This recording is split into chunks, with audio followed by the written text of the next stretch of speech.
Welcome in. What's Right with Nick Wright? A quick emergency. Micah Parsons traded to the Green Bay Packers podcast.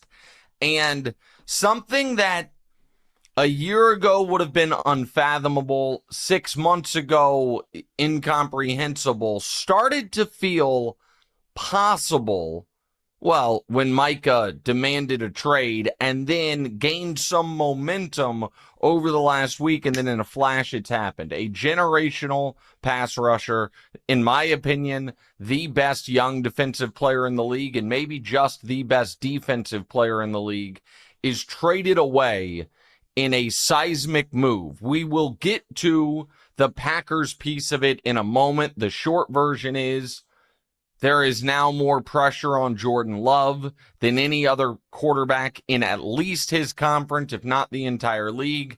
The Packers clearly believe they can win the Super Bowl this season. Maybe they have good reason to believe it. We will discuss them in a second. But I actually want to start with the Cowboys side because, well, they're the Cowboys, and this has been the story of the offseason.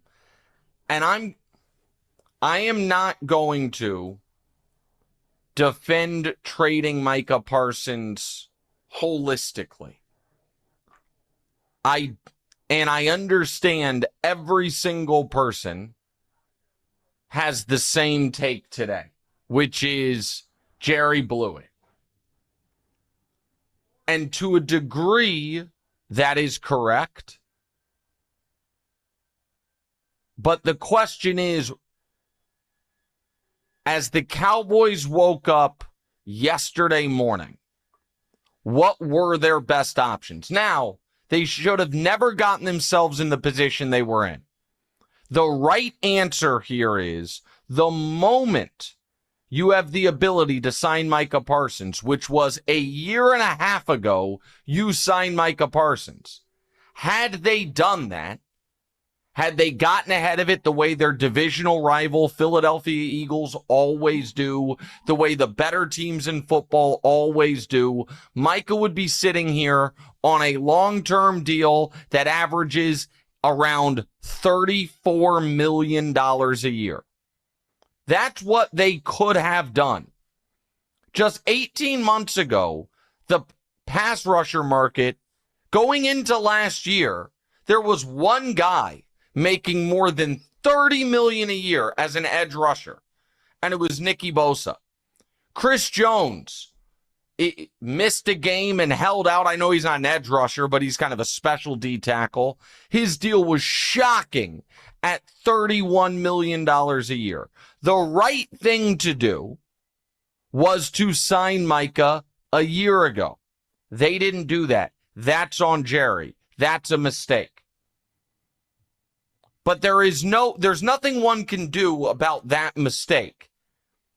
And so my, not necessarily defense of the Cowboys, but my honest read of it, when I saw the news and saw it was $47 million a year, was Jerry and the Cowboys had put themselves in a position where no matter what they do, they get killed. Because if we're being honest, had the Dallas Cowboys, instead of trading Micah Parsons yesterday, had the Dallas Cowboys signed Micah Parsons to the exact deal the Green Bay Packers signed Micah Parsons to, every single talking head, every single sports show would be saying Jerry got worked. Once again, Jerry waited, paid top of market, overpaid, and they would have been right. When the market's at 41 and all of a sudden your guy's at 47, it shatters the framework of what pass rushers can make. And now, even if you're not into the accounting part of football, and I don't blame you, here's the question I would ask you. If the Cowboys had signed Micah Parsons to the deal the Green Bay Packers just signed Micah Parsons to, would any of us realistically believe they have a viable Super Bowl path over the next few years? With Dak making 60, with CD making top of the wide receiver market money, and with Micah making, say they got him at 45, would we say the Cowboys are going to get, not back to, because they haven't been there in 30 years, but get to the Final Four, a conference championship game, much less a Super Bowl? I wouldn't have. I thought they were going to get him done, and I thought they were a last place team this year in their division. And so you shouldn't be in this spot where you wait, and then pay record-setting deals. But once you put yourself in that spot, and you did it with CD, and then you did it with Dak, was the better option for Dallas resetting at one of those spots? Was the better, if the idea is the Cowboys are going to have to be an offense-led team with Dak and CD and then build up a young, cheap defense because of how much you're paying to offense, does getting 2 first-round picks, Kenny Clark, and removing what was going to be $40+ million from your books, is that a legitimate approach? I think it is. Now, again, the better way to go about this actually probably was, if you really thought you can't pay Dak, CD, and Micah, is to pay Micah a year ago, get the 2 first-round picks for CD Lamb, and tell Dak Prescott, this is what the money's for. You're going to have to make do without him. That's how I would have run the Cowboys. Was there an argument to make? You pay CD, you pay Micah, you let Dak's contract, you do the terrifying thing of letting Dak's contract expire and get back on the quarterback carousel. That takes a lot of guts, because you had given Dak that no trade. You couldn't necessarily, get multiple first-round picks for him, because he could have just said, no, I'll just let the contract play out. That would have maybe been the riskiest move. Mike is the best player on the team. Mike is the only player on the team that is on a clear-cut, undoubted Hall of Fame trajectory, and you traded him away. So that's not the decision I would have made, but as they found themselves, the situation they were in August of 2025, was there any move they could have made that would have been, the response would have been, well done? And the answer is no. So maybe don't put yourself in that position, so be it. Get your business done early. Obviously, that's what they need to do. But I'm not as horrified by the trade, given where they found themselves, as everyone else seems to be, because if I'm being fair, if I'm being honest, had they given Micah the deal the Packers just gave him, they would be getting killed for it. And I think that is a weird place to be in, where there are no good options, but given where they found themselves, I don't think getting to this place is a catastrophe. The decision they made once they are in that place is, to me, not necessarily a catastrophe. And now a lot of people are like, well, how do you trade him in the conference? This is, again, a counterintuitive but pretty logical belief I've always had on these. Oh, you don't trade within the division, you don't trade within the conference. If you like the trade, if you think you are winning the trade, you actually would rather the other side of the trade be someone you're competing with. If you think I won the trade and the other team lost the trade, then you'd rather the loser be someone that you have to compete with to make a Super Bowl than someone in the other conference. Teams tend not to look at it that way. You know who did? Bill Belichick when he traded Drew Bledsoe. But I don't have as big of a deal with trading within the conference. Now we do get to the Green Bay Packers. Tell you about them in just a second. But first, ever sign up for a phone plan thinking, wow, great price. Then a few months later, it's like, surprise, your bill's higher. With Boost Mobile, you pay $25 a month forever. Unlimited talk, text, data, starting at just $25 a month. No price hikes, no contract, forever. Plus, Boost Mobile is now a legit 5G network. They've invested billions building 5G towers across the country. Visit boostmobile.com or head to your local Boost store today and get unlimited talk, text, and data for $25 a month forever. 5G speeds not available in all areas. After 30 gigs, customers may experience slower speeds. Customers will pay $25 a month as long as they remain active on the Boost Unlimited plan. All right, now to the Packers. They think they can win the Super Bowl. I think Micah is one of the best players in football. He is one of the only players that isn't a quarterback that legitimately just by himself changes your life. And when you look at the teams who have played in or won Super Bowls, they all have a guy like that. The Chiefs obviously have Chris Jones. The Eagles have a bunch of really good defenders, and I don't think it's fair to put this player in that category yet, but you feel like Jalen Carter is that going to maybe be that type of guy. That the Rams had Aaron Donald. The Bills thought they needed it and went out and got Von Miller. He ended up not being that guy. The Rams that year, when they won, they also had, an unbelievable run from Von Miller.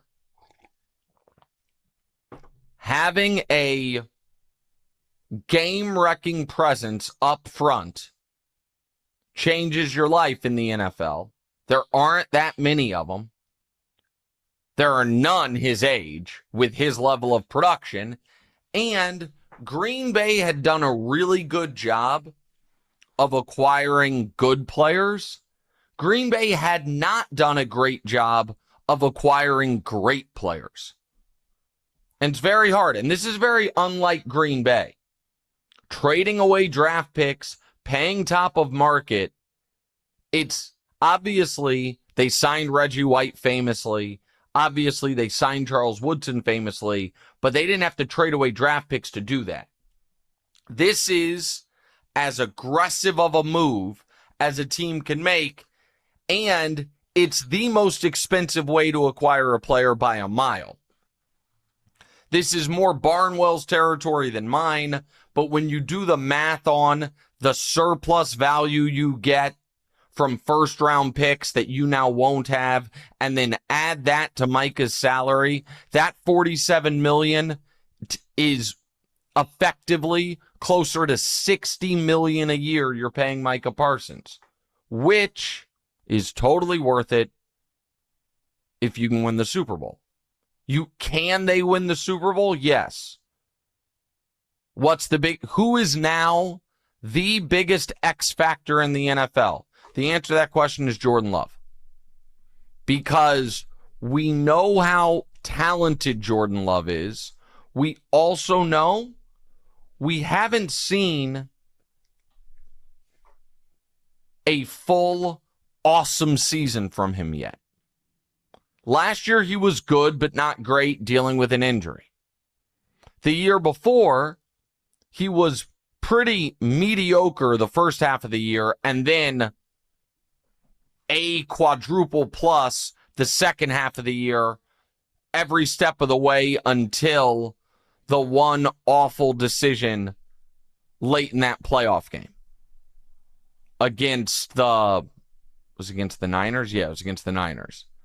And that's like a low-key, I don't want to say it's forgotten, But we always think about the Niners comeback. What I don't know how much people think about is this. The Packers were just shy of midfield, down 3, a minute left. And if you remember watching that game, it felt, at least to me, like, oh, Green Bay's going to get in field goal range and this thing's going to overtime. And J-Lo made, sorry, Bruce, impact on me. Jordan Love made, a rookie mistake. I know it wasn't a rookie, but his first year really starting. But they go all in like this because they believe he's good enough to be a Super Bowl champion quarterback right now. And obviously, when you trade for 26-year-old Micah Parsons, he's now partnered with Jordan Love the rest of the way. What I would say is, it is now going to, those are your stars. And you hope Matthew Golden turns into a star. I know they are not going to have another super high-priced acquisition anytime soon. You've paid the quarterback.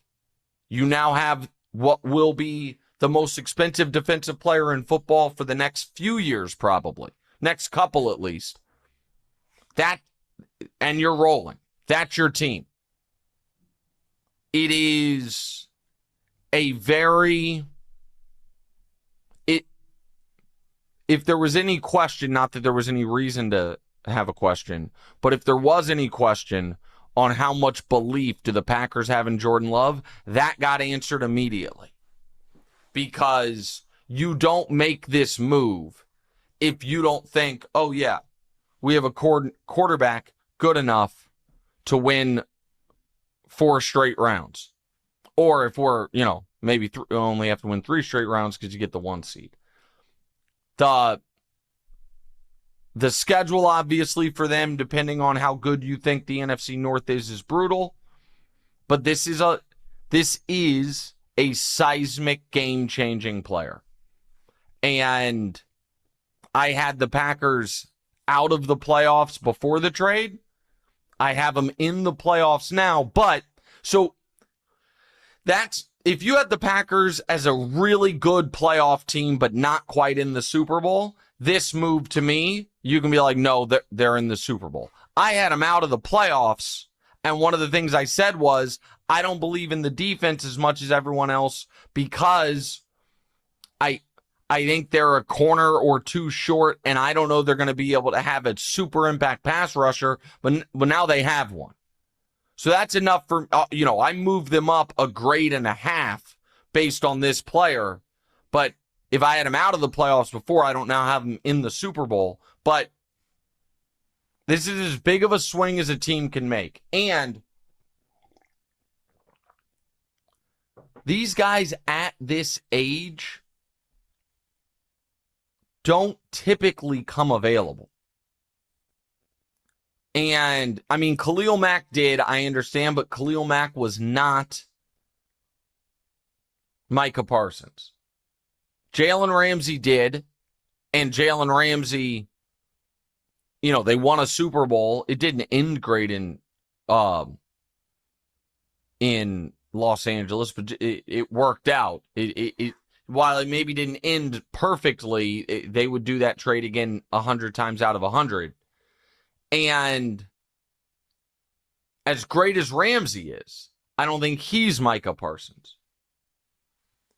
And so to be able, you typically only get guys like this when they're past their prime or because you drafted them.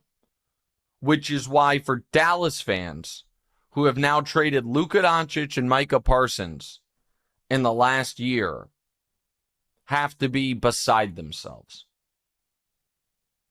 And again, to briefly go back to the Cowboys, if the ultimate goal is winning a Super Bowl,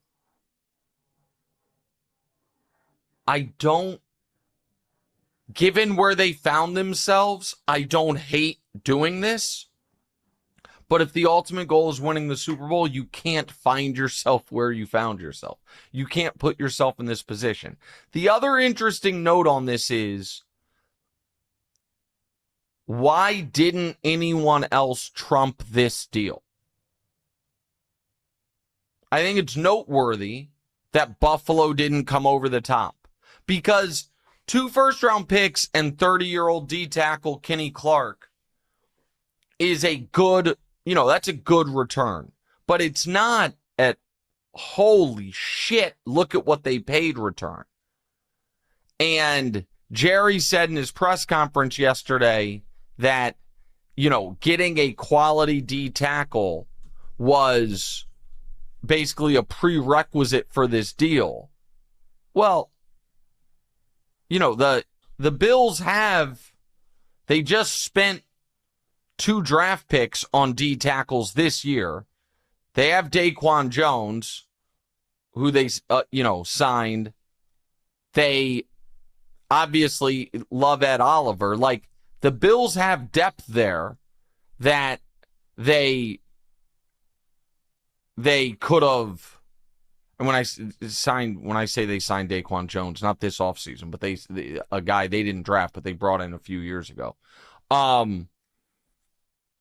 The Bills are an interesting one. Now, maybe they look at it like, hey, we took our swing on Joey Bosa,